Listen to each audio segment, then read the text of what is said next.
It's Retro Podcast with your host, Retro Lion. We talk music, entertainment, films, and more. And now, here he is, live, Retro Lion.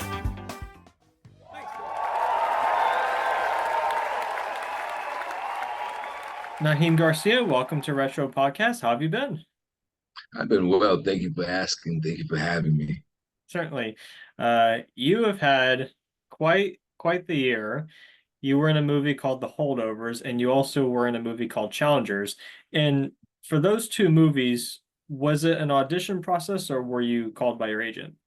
Nope, I had to audition for both movies. To tell you the truth, when I auditioned for The Holdovers, I didn't know who Alexander Payne was. I knew his movies.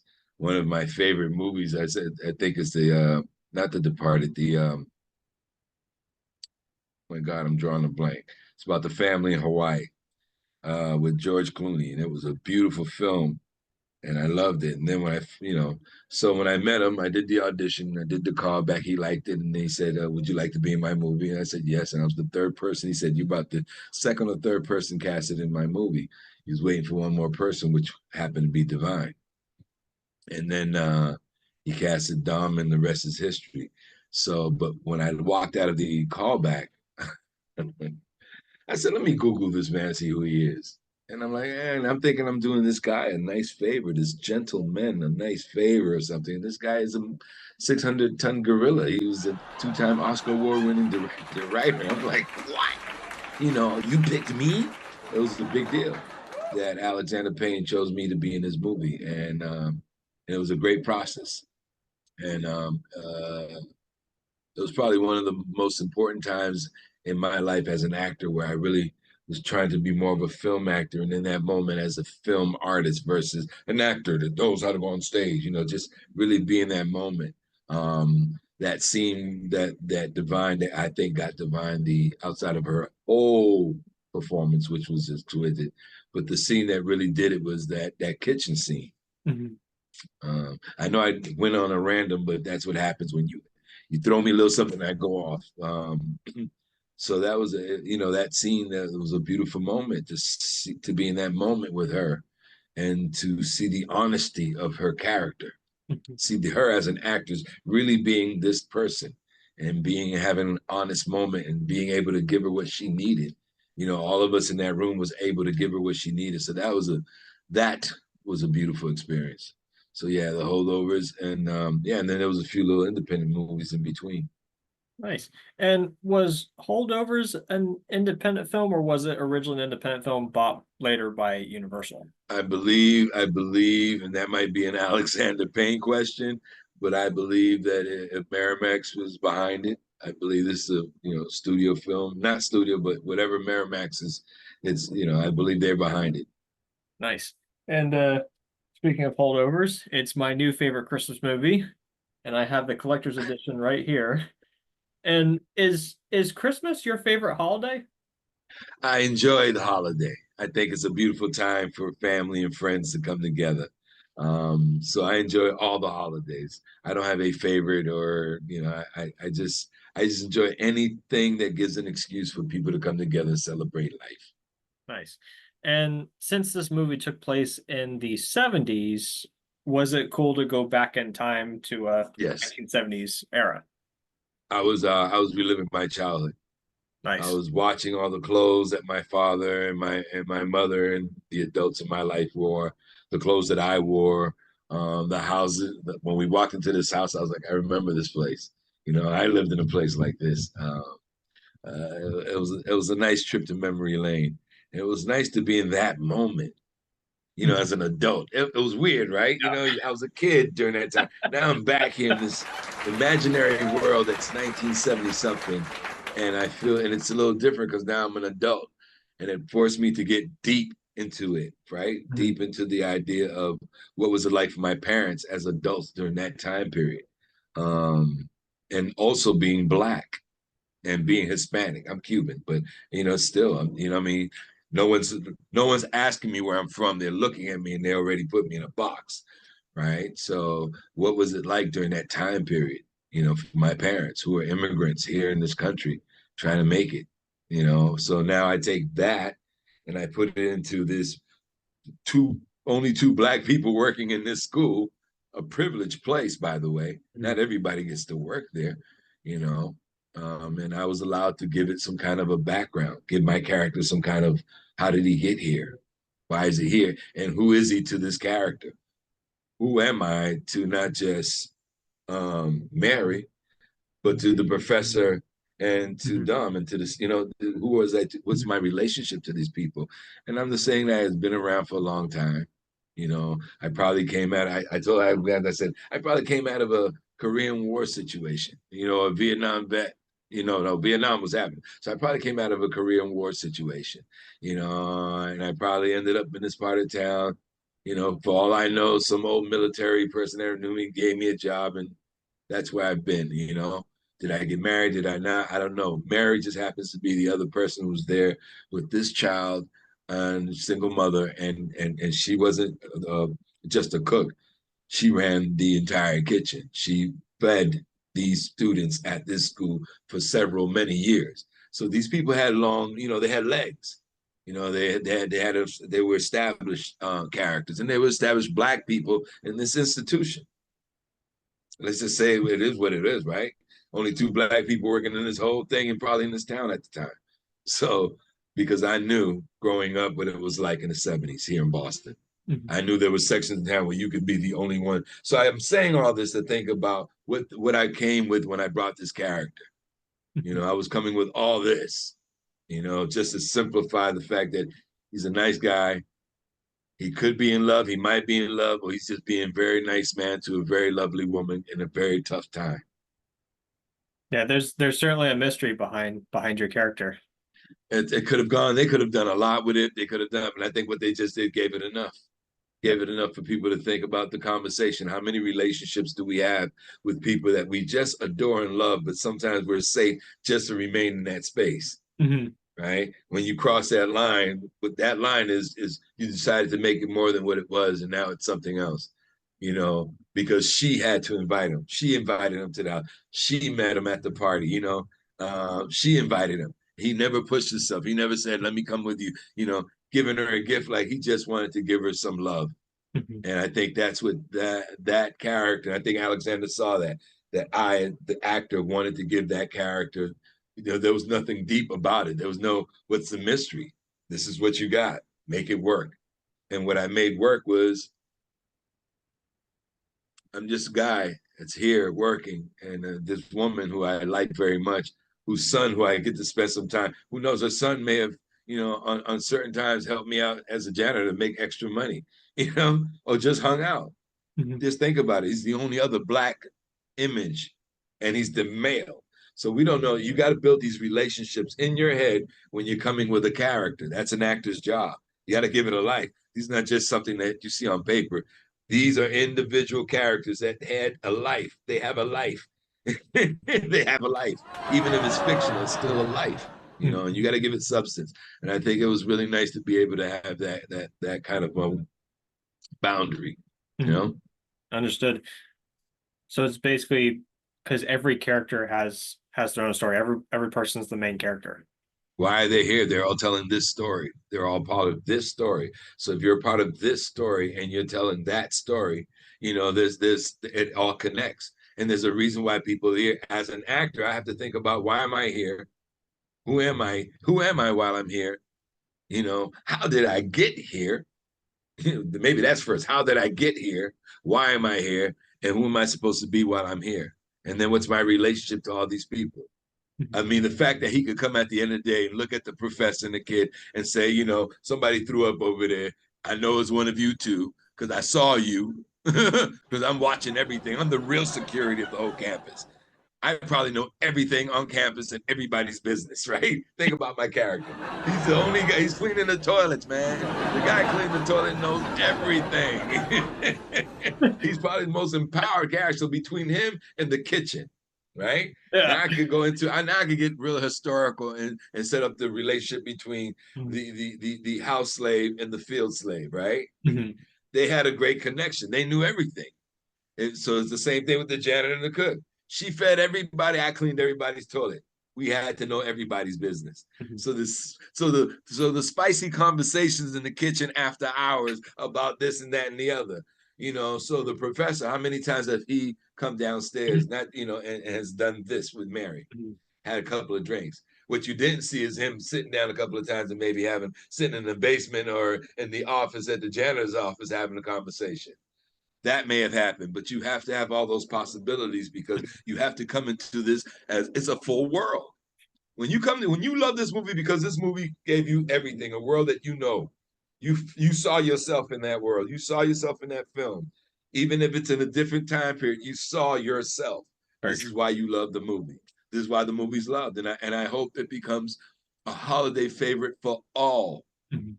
I know it's getting ready to hit the fan very soon because we're walking into the holidays. But I hope it just like Spirited. I also did Spirited and had an opportunity to do my fifth film with Ryan Reynolds. Mhm. And Love that movie. another Christmas movie.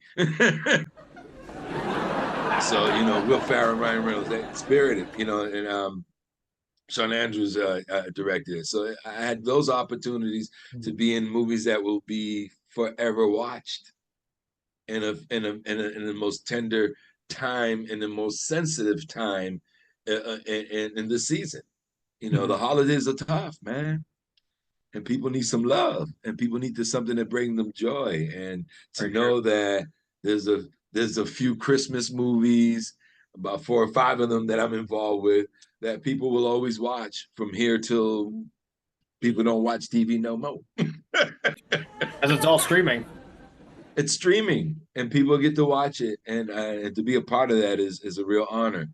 I don't know how far this career of mine is going to go. I'm willing to go as far as it's going to let me. um, I'm very thankful to you and other folks that allow me to come to their platform and talk about me. And my partner, she had raised the question about hearing yourself, like people that like to hear themselves talk. That's a serious thing. That's a serious thing because scientifically, from what she explained, we don't always we shouldn't like to hear how we sound. Therefore, um, giving more emphasis to observation and silence, Mhm. right? That's empowering. So the opportunity to be able to sit in a platform like this and talk about my journey is not just flattering; it's an honor. You Sure. could have had somebody else here, and you decided to talk to little old me. So thank you, and thank you to the Yeah. listeners out there that are constantly listening in to want to hear my story. I know I went on a whole rant again. I told you, you got to reel me in, man. Hey, this is like therapy. This is where we tell our stories, and the purpose of the show is that it doesn't, because like when we watch talk shows and podcasts, we hear all the famous people. Well, the purpose of the show is not just dealing with famous people in the media, but it's everyone, even those that are trying to get to where they want to be, because everyone needs Mm-hmm. to have a voice, everyone needs an opportunity, and with this type of show, it will give everyone those opportunities in the future. And I like your animation, by the way. I Thank wasn't. you. I was interested. I've never seen anything like it. So, like, You know, well, to it's start to Halloween see themed. you. Think about it. Somebody's going to put you on their show and they have animation, and just to know that you're becoming a part of a character in other people's story, right? Because Yeah. this is what it's all about. The Mhm. world is full of stories. We all have a kitchen, right? And a living room and a porch and a and a backyard. People are constantly telling stories. Even if it's in a second, they're constantly telling stories. So to be a storyteller and to be part of that machine that tells stories, it's a big responsibility. Mhm. It really is. I mean, people think you just get up there and say some lines without thinking about that. Somebody put these words out because they heard somebody else say it. These words belong to a living person. Somebody said these words. In between all of that, I also had the opportunity to be in an August Wilson play, King Henry II, by Actor Shakespeare Project, and directed by Summer Williams. And it was one of the most intense moments of my life because it was one of August Wilson's most darkest plays, one of the most heaviest plays, longest plays. The character I played when I was introduced to it, I was about 30 something years old. This is a 67-year-old character. 30, 20 something years later, it catches up with me. And as an actor, I had to go into this, and the responsibilities that I had to really understand. This man wrote his words are my words. I just got to say it the way he wrote it, right? Mhm. Alexander and George wrote these words, right? These words are written. They're words that I'm familiar with. I just need to say it the way they wrote it and tell the story the way they want. Mhm. And that's a big responsibility as an actor, as an individual accepted to do this as a job, as a career. You're like a chef. When you cook that meal, those ingredients have to be right. You don't want to serve anybody a bad dish. You Mhm. don't want to give anybody a bad performance. Or food I don't know poisoning. how I went in. I don't know how I went into this rant and rave moment, but it's something about. I think it's a big responsibility of an individual that accepts a part and takes on a part to tear it apart and give that character a life. We're not creating fictional people because we made it up in our head. They come from something alive. And for future artists, future actors that want to go into the movie industry, what is the best advice you would pass on to them? First of all, know your craft. If you're going to be an actor, director, know that that's what you want to do. Love it. Have respect for it. Know and understand the rules of it. And then be responsible and do your job. If you really want to do it, then you're going to go out there and you're going to find out who's doing acting troops so you can get your chops nice and sharpened. You're going to look into, if there's plays, how can you audition? You're going to look for it. People that just sit up and want it to happen, they don't want to do this because this is not an easy career to go into. You're talking about putting yourself in other people's shoes. You're talking about taking on emotions and feelings from other ideas that are not yours. And you're talking about a lot of triggers. You Mhm. know, Elmore pressed more triggers. Elmore and King Henry II, August Wilson's play, pressed more triggers than anything else because it was constant trauma. That's a craft. That's a skill. You have to know how to handle that. That's why some people go crazy. That's why some actors get weird after a while because you can get into the character, but you can't get out. You know, um, the good part about like I think about Divine and how she got into Mary, and she had to find a Boston accent, and she had to think like this other person, and when she got into it, because I saw her eyes, I looked in her eyes when she was in that moment, in that kitchen, as many moments. It's even when we were doing the moment at the party. It was just nice to have that moment to really be in it. I think that's what made the movie work. People came, especially Paul and Dom. Mhm. Dom, how many people you meet have that natural ability? First time, and this is what you're doing?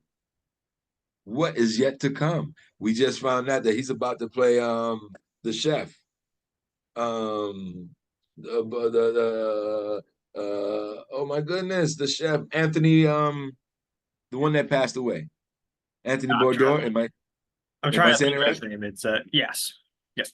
Yeah, we just Mhm. found out he got casted to play that character. That's a deep character. And the fact that somebody thinks he can play it, I can't wait to see it. Same You here. know, I don't mean to talk, but you know what? I'm not in this alone.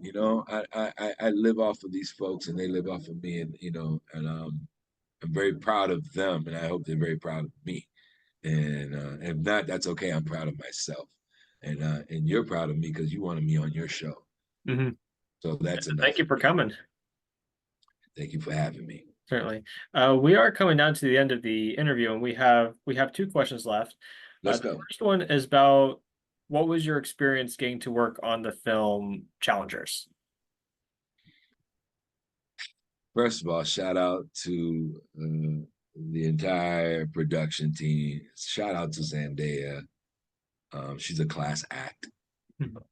Uh, she's a young lady who I've seen through TV, and she's grown to be a producer, to produce film, to provide jobs for people. So I applaud her. She can give you little girl, she can give you teenager, she can give you grown and sexy, she can give you professional, she can give And you 10. I humor. mean, yeah, and humor, lots of humor. So and she's fun. It was a great experience. It was the first time I was casted in Boston and taken out of town to go work somewhere else. I have no complaints. It was business as usual. We went there, we did it. It was great. And I said, can we do it again? I would have loved to have a little more dialogue with her. I would love to work with her again Mhm. in a much bigger capacity. Um, she has a nice rhythm as an actress. I would like to have that moment, you Mhm. know, that double Dutch moment, that salsa moment that you get with another character. Certain people have certain vibes, and like I was watching her in Dune and watching her in Dune 2, and those moments that she had where it was innocent and then warrior. That's a talent. And when you're acting with actors that bring that to the table, that's a high, man. That you would it's speechless. You got to experience it to know exactly what I mean. But if I could, that was a beautiful experience. I didn't see it coming. When I auditioned, I did my self tape. I was teaching at I'm a teaching artist. So Nice. through the Huntington Theater Company, I was working on August Wilson New Voices monologue competition. I was doing a residency at a school. There was a lunch break. I went into a room. I put a table. I put my phone, and I did it. And next thing you know, I got called in for it and they offered to part. And I was like, wow. And then I got to stay for, I got a nice little ride out of it. And then we was sent to New York. I was like, this is a great deal. It was great. It was great. It was a great experience. I mean, even bad experiences are great. And I'm gonna say this because if it wasn't for the bad, you wouldn't know how good is, right? If Very it true. wasn't for wrong, you wouldn't know how much right is. So bad experiences are good too because if you can live through them, you learn from them, Mhm. and you can build from them. Very true. So even though all experiences haven't been glorified, and even in those beautiful moments, there are moments where it's like, when are we gonna wrap this up? you know, it's work. It's work. Mhm. It's my job. It's work. And we're not always, I don't mind going to work. It's the job, right? I don't mind how to say I don't mind the job, having a job, it's going to work, but sometimes it can be tough. Sometimes it can be hard. You're dealing with creativity. Mhm. The director, I didn't do a lot with him. He just, he didn't give me a lot because I wasn't one of the characters that he needed to focus on. He had to deal with these two young men. Zendaya, I think it's one of the few times we get to see her be this grown and be a woman, a mother. She was a mother in this movie, Yeah. a wife. I believe it's one of the first time I get to see her do it, and so that was a nice experience. Um, it was work. There was time. It was hot. So cheers to everybody that sat under that hot sun and did the job, from the extras to the production team to the actors, principals. It was tough on everybody, but everybody was really in harmony. Nobody gave each other. If there was anything funky going on, I didn't know anything about it. That's how clean it was. Nice. Yeah. I remember going to see it in the movie theater in the theater that I was in. It was like this. It, which I haven't been in this theater since I was a kid, and it's funny because this is like one of those ultra screens they have in a movie theater. From Like back in the days, the from screen back filled in up the the whole day. room. Yeah, yeah. Yeah, from back in the day. So that everything was giant. Yeah, it was Everything almost was like, big. I mean, it wasn't like a dome, but it was almost like a dome filling the whole room. Where you got to sit way in the back to make sure it works with your visual. Yeah, Because I that's wear what. glasses. Something like that is like, Yeah. Well, we have 5 minutes left of the interview, and since from when we were having the holdovers discussion and going back to the 70s was like going back in time, did you have any favorite? Is there any favorite products do you remember having in the 70s or something you enjoyed in the 70s? oh my goodness. So back here in Boston, we had soul food chips. We had soul chips. We had what else? The orange line, which is gone. I can only give you what I had bought, but uh, Frosted Flakes, the original. Totals, the original. I can imagine they were delicious. Pro Kids, better than Pro-Cats better than Converse back then. I like Pro-Cats. I used to love watching Fat Albert. Battlestar Galactica. I mean, not Battlestar Galactica back then, but a lot of the comics that were back then. Fred Flintstone was a favorite. George Jetson was my favorite. Soap, the show. Mhm. Believe it or not, I was too young to watch it, but I was watching it. Barney Hutch, Beretta, the Partridge Family. You know, I could Great go show. on and on and on and on and on. Channel 38, which was a special down here. There's a, you know, there's a favorite soda. Coca-Cola back then was my favorite. Pop. Orange Pop was great. Wow. Bazooka gum was great. And then you get the cards, the sports cards. Oh, those were great. Yeah. So and also back here in Boston, we had something called Summer Thing. And that's when they used to come out with this trailer, park it out in the middle of some block, and a band come out and play, and it'd be a block party. Those kind of things are gone. I miss drive-ins. Drive-ins were a favorite. Those were times I got to spend with my parents in the car, and it was cool. You were allowed to go and run around, you know, with these movies and this big giant screen, and everybody sitting in the car hearing it. And those were great times. Those were really great times. Yeah. Yeah. As a person who's 25, I've always wanted to experience a drive-in. As old as my youngest child, and shout out to my children, Naheem, Jaheem, and Alena, and Jordan and Jason. Peace to all of you, and my grandson Nice here. Yep, that's what I want to say. Naheem, thank you again for coming on today's episode, and happy early Halloween. Happy early Halloween and success to you and your show. And let's do this again on the next one. Yes.